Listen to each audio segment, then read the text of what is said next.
Inamayan, hello everyone. This is Tuhima Dugao. Today we're very honored to have two young but very strong ladies coming to our program today. They are from the Philippines. In the north part of the Philippines, there's a region called Cordillera. And in the Cordillera, the most of the population are indigenous peoples. And they are from two different peoples, but they are all working in the same organization. We'll have them to share more of their experiences and also of their perspectives today with us.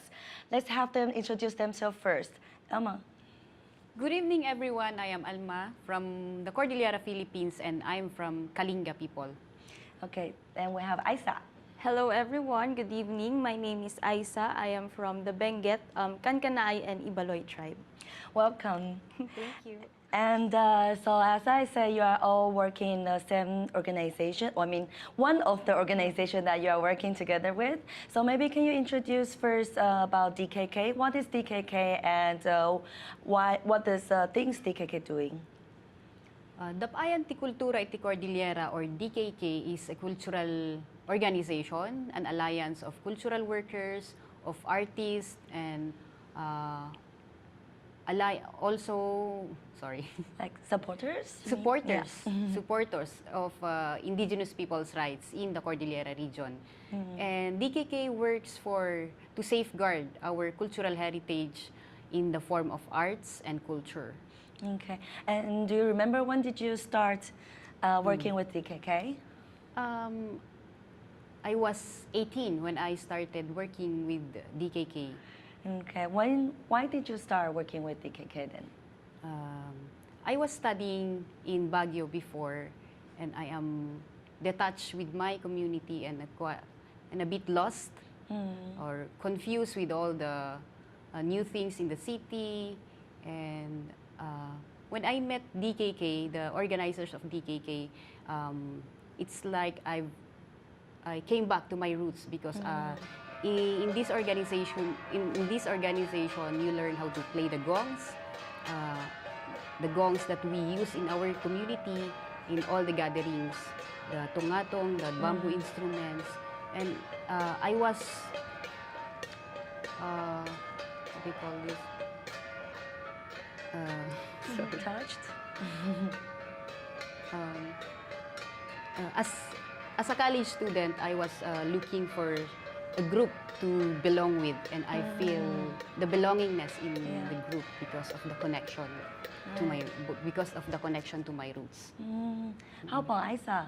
How did you guys start working with DKK? I started working with DKK because I was a member of the Cordillera Youth Center, to which it is also, it's like a partner organization of Dapayan ti Kultura iti Cordillera. So since then, I'm also attached to my culture. So since DKK is there to help guide people to know more about their culture, I joined. And actually, I'm learning a lot now, but I'm learning a lot.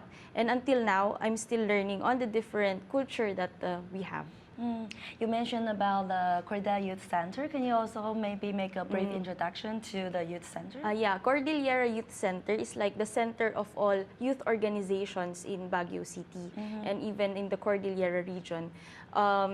It helps these organizations to be strengthened in terms of what are the issues that they want to present and on the different activities or programs that they are implementing. Okay, and as far as I know, you are also involved with another youth organization, right? Yes. So in the Cordillera Youth Center, it is the Secretariat of Asia Young Indigenous Peoples Network. It is the former Asia Pacific Indigenous Youth Network. So this is Asia Young Indigenous Peoples Network is an alliance of youth organizations in Asia. So it is just a network to bring these organizations closer together in defending and promoting the rights of indigenous youth. Okay. And when did you start to do all this work? Because you are still very young, you're only 23, right? Yeah. My parents are both activists, so I became well known of their job. And since they know CYC, they know the other organizations, they wanted me to join. So at a very young age, I think I joined when I was in 4th year high school. Okay. And up until college and up until now. Okay. Because actually I know Elma for almost 10 years already, and for Isa I think we met like last year or Yeah, 2 years 2 years ago. Yeah, so it's very I think for our audience they are not so strange to you because actually in our previous stories we've Yes. already introduced you and also they've seen you on TV already. But I would like to know, for example, like for Isa, for your involvement with all these youth affairs in Cordillera and also internationally, do you see any kind of like the common challenge we have as youth, as young, especially for a young indigenous person? Yeah, for one, what I see is there is still lack of participation among the youth in terms of in promoting or defending our rights. So we are not given a proper venue for us to properly exercise our rights as indigenous youth. So that is one that we see. And another is education.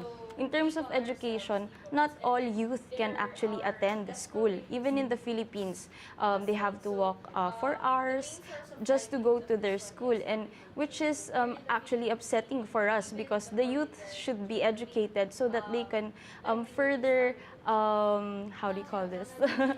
They can further develop skills and they can also return their education to their community. So those are the different challenges that we see right now that we want to promote and make people aware of these issues. Right. And I know like for Elma, you're also working for a women's organization, right? Yes, yes. Can you also tell us a bit about it? I started working with among indigenous women's women organization when was that? 2012. But before I was with DKK, full-time volunteer of DKK, and then I came to know about Innabuyog. The Innabuyog is the name of our organization. It's an alliance also of different indigenous women's organization in the Cordillera region. Innabuyog means helping one another. Okay. It's what language is it? It's Kankanaey and Kalinga language. Okay.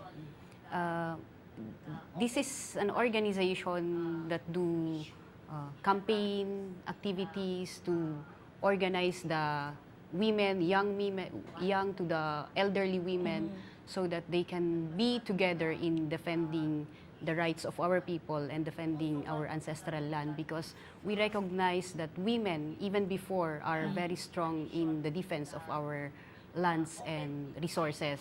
Exactly. And so for you, what kind of like, for example, what is your daily task with Innabuyog? With Innabuyog. Because among the full-time organizers of Innabuyog, we are only, the young women there are a few, so we do the work that the elderly women that cannot do. Okay. So we go to the field, we do research, we live among the women in the rural communities so that we can understand the issues very the issues in an in-depth way, because we have common issues, the general issues, but in particular we have to understand that women in the rural communities are also different, because Cordillera region is composed of a lot of several tribes, so we have to know them one by one. Yeah. So, And also like so from your work, can you also tell us a bit like what is the general challenge you see for the indigenous women in the Cordillera? And if there's something like very specific, like for example, if in Baguio, in the city, in the urban area, is it different, or also like comparing to people maybe in Ifugao or in other provinces? one of the major challenges in organizing the women, urban poor women, is the time limitation, because they're in the city, they have to work from dawn to dusk, because they have to work for a living. They have to feed their families. They have to eat 3 times a day. So when we are in their communities, we have limited time to be with them. So we organize activities that supposedly to gather them, but in the end, we only gather a few because of the livelihood Yeah, of the because people. they have to work. Yes, and even in the rural communities, although it's easier to join them because we can join them in their field work, in their if in the community it's the time for harvest, we can join them in harvesting the rice, in planting the rice. So there is we built the camaraderie easier in the rural areas, and they are also despite the hard work, despite the difficulty in the rural areas in the work, we still have time to enjoy with them, to share our culture, because we have a lot of similarities with them. So with the urban poor, sometimes you also need to go with them to work, right? So to have the time to talk to them.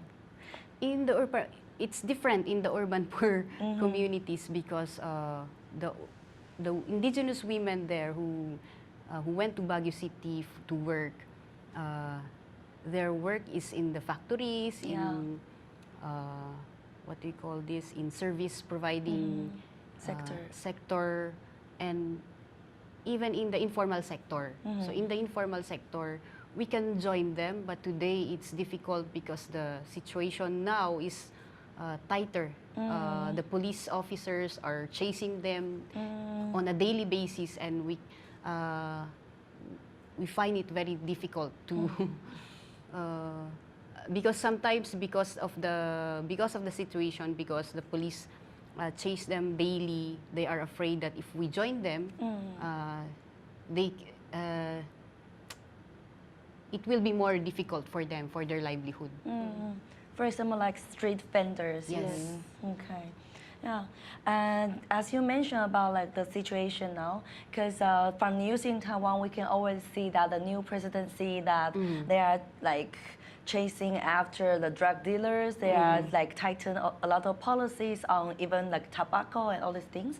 But it's very rare for us to read anything regarding indigenous people in the Philippines. Yes. So can you also tell us a bit about it? Like what is the current situation, or with the new president?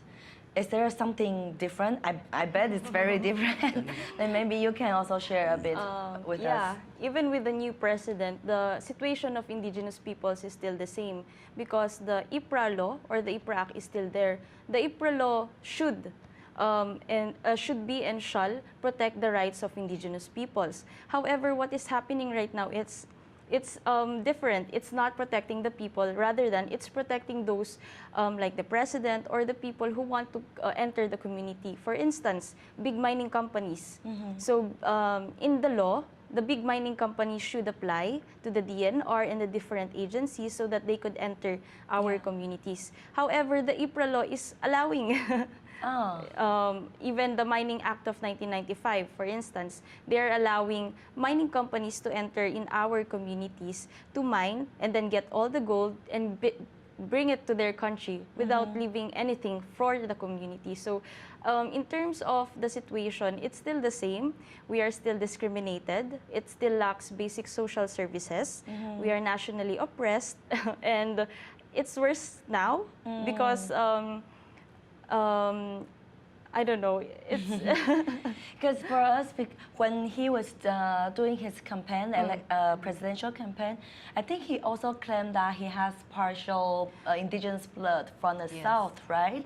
And he's more like a revolutionist kind of candidate at that time. But then, then I think it's so people have some expectation on him. Yes. Yeah. At first, I think we all believed in him because he was different as what everyone has seen. But right now, we are seeing his true colors. Like, for instance, the Lumad. These are indigenous peoples from the south. Yeah. So he threatened to bomb the indigenous schools in Mindanao, the Lumad school. So he claims that he is Lumad, but he threatens to bomb Lumad schools. So that's upsetting for us, I think, as he says that he is indigenous peoples but threatens us. Okay. And how about like Lakbayan? Is it also different from this year to the past? Maybe you can also first explain what is Lakbayan first, and then tell us about why the indigenous peoples in the Philippines will gather for this kind of occasion. Lakbayan is started in 2015. Yes, 2015. It's a national activity for indigenous peoples and national minorities. It's convergence of indigenous peoples who are fighting for the same rights, and that's the right to self-determination as indigenous peoples. Last year was the unforgettable Lakbayan, because when we, the indigenous peoples in the Cordillera and the indigenous peoples from the south protested before in front of the U.S. Embassy, because we were pushing the President Rodrigo Duterte to sort of amend or change the relations that the United States and the Philippines has right now. What the police officers did during that time was, when we were in front of the U.S. Embassy, the police car, I think it was also publicized in the international media. They rammed against the protesters, and more than 10 people were hurt, and one of our colleagues, Pia, was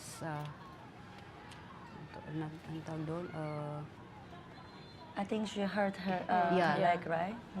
Her leg was hurt, and he was even though she was hurt, the police is trying to arrest her, and they spent almost 30 minutes by haggling that they should not get Pia inside the police car, and they should Pia should be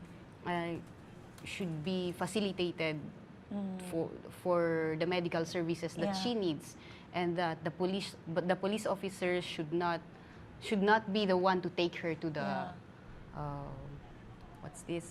to the nearest hospital. And 30 minutes, almost 30 minutes is a time. It's like a life and death situation. Yeah, exactly. To get her. And how was it this year? Is it like less intense, or? It's not that less intense, but we had a lot of activities. It was almost 1 month. 1 month Lakbayan. We had a lot of activities, protests, lobbies, church hopping, and we did everything to be, what they call this, to let our issues out to the public, but the media, or there was no appearance, or there was no media appearance. We had a lot of interviews, but we think that there is a media blockade during that time this year. Maybe that's explained because you know, we are also trying to track the coverage from media regarding Lakbayan, but it's very hard for us to find anything besides from like the different indigenous organizations their own page, so we can find something from their website. But besides that, all the mainstream media or international media, it's very difficult for us to find anything. Yes.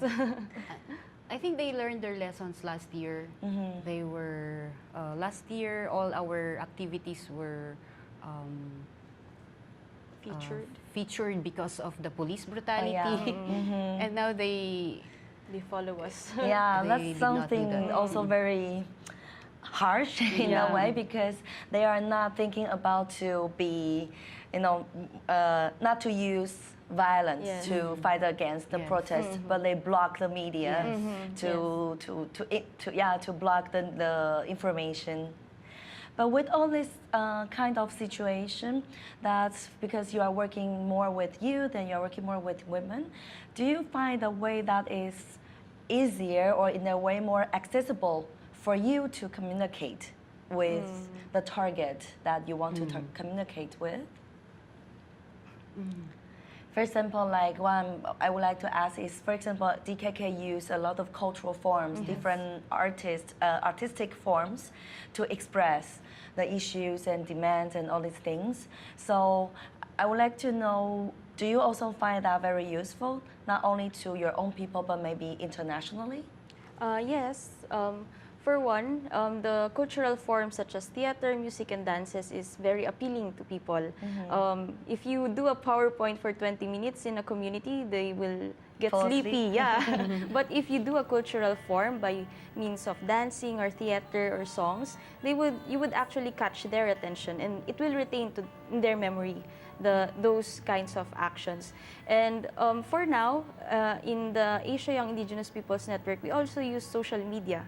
Since most can access social media. Yeah. But again, we try to go to communities as much as possible because not all indigenous peoples can really access the social media. But those kinds of things are very effective. So in the theater, in dance, in showing, doing what do you call this, workshops, those kinds of things. And for Alma, do you also think, for your involvement with different organizations and different people? For the women, for the indigenous, for working with the indigenous women is a bit difficult because you have to explain the larger issues in bits and pieces so they can understand, especially the national situation and things like the development aggression. You have to tell them in concrete manner. So cultural form is a very effective way to explain that the mining, the energy projects, the problems that they are facing is part of a larger issue or of a larger context, a policy of the government. So we use songs that was composed also by the members of the DKK, the Salidumay group. Songs, dances, theater, so they understand better. Yes. And how about internationally? Because you are also working on international perspective. What do you think for different indigenous people from other countries and with different languages? Do you think is this also working for that? Yeah, I think so. It is best since we cannot communicate through language, so better we can communicate through action. So those kinds like theater, we can interpret more on the different issues with using our actions. Specifically during the celebration of the Cordillera Day, Cordillera Day has become a festival of struggles since its inception. Yeah. And the people, the DKK and other organizations explain their situations through theater, through songs, dances, and the communities outside the Philippines understand better if it's in cultural form. And one I would like to ask is that because in Taiwan we also have a lot of indigenous people that are involved or they are trying to do things through cultural way, but then we'll have this kind of stereotype saying that indigenous people, you are always, when you're on the street, when you are protesting, you are still like having a party, you are singing, you are dancing, this kind of misunderstanding. And do you also have that? If so, how can you react to people, or if someone questioning you with this kind of attitude, how do you reply or how do you react to that? I think theater is a form of awareness as well. So if we protest on the streets, we get backlash in social media like you're not indigenous peoples, you're paid to do that, but we are not. So we try to answer them by making them more aware of our situation rather than answering them that we are indigenous people. So if people do do sort of things like that. We answer them in the issues of indigenous peoples. Okay, so instead of telling them, no, we are not just singing and dancing, you just show. Yes, yes. Okay. Yeah, that would be something we can try, because here in Taiwan it's always like this, and then for the especially youth, they will get very frustrated, and maybe they will, they don't want to do it anymore, and they are afraid that people will be, laughing at them or saying bad things about them. Yeah, I think it's a struggle for everyone, even the youth in the Philippines, the indigenous youth. Some are also ashamed in their culture, but you have to educate them, make them more aware that this is your culture and you should be proud of it. Exactly. And I would also like to ask, because in the Cordillera, actually, you do have a lot of challenges. For example, like Alma just also mentioned about these mining companies, different land grabbing, in the name of development, but actually what they are doing is land grabbing.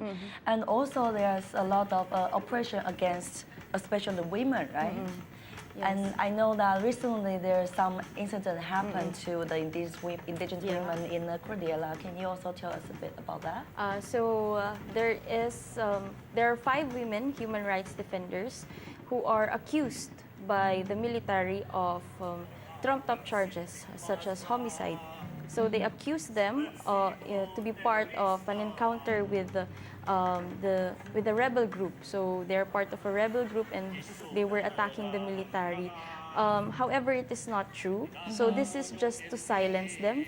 This is just to weaken, for instance, the movement that they are doing. So one of them is actually my mom. My mom is a community health worker. So she goes to community to bring services such as health, give first aid training to them, and other than that, she does nothing. So she just goes to community, gives services and trainings. But however, the military or the government sees this as a negative connotation.